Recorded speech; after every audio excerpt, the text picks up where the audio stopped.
Hey guys, Andrew McFarland here from StartAJuiceBar.com. Hope you're happy and healthy, inspired to launch your business or grow your existing business. So today we are talking about what to do if friends and family are expecting you to give them free product.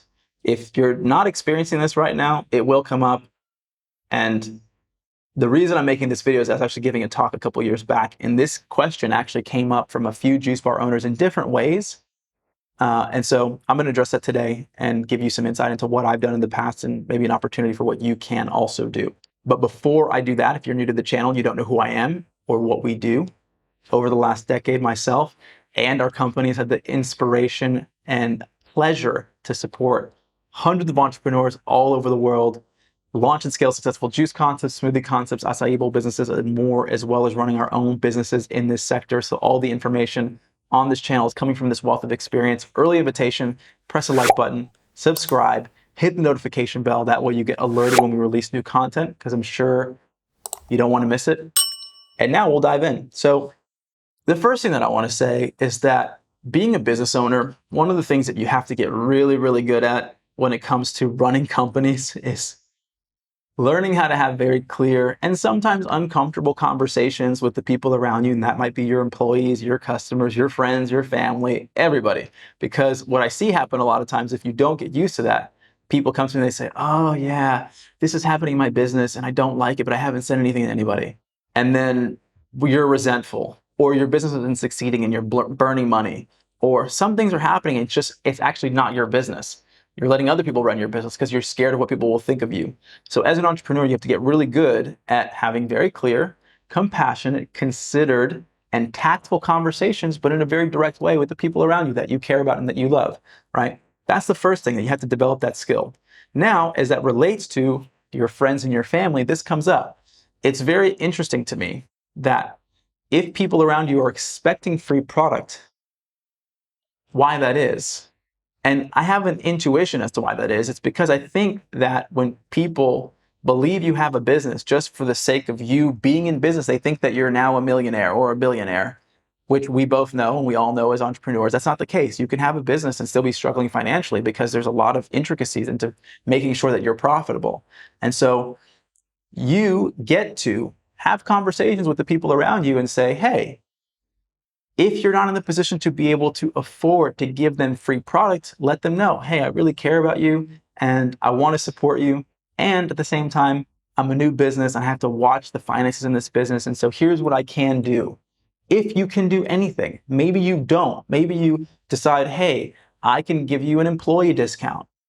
If it's your family and maybe it's a husband, it's a wife, it's a mom, daughter, whatever, maybe you cover it because you can absorb that fee. Maybe you don't. I don't know what the situation is. But what I've done is, for me, when I can and could afford it, my family, meaning my sisters, my mother, I would take care of them and give them free product. Fine, no problem. Friends and family. Some friends, and I should say friends and distant family, some friends and many distant family members, whether it's cousins or uncles, they would pay full price. They would tip my staff generously and never think anything of it.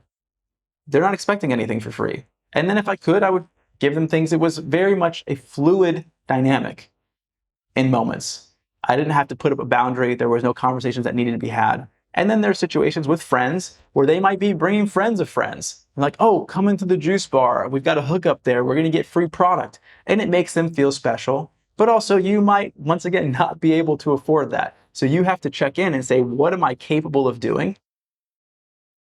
And that might look like just a simple employee discount, which might be 50% off. And that might mean you don't lose money, but you don't make money. And that's okay. Or you might tell them, hey, you've got to pay full price right now. When the business is doing a little bit better, I'll let you know.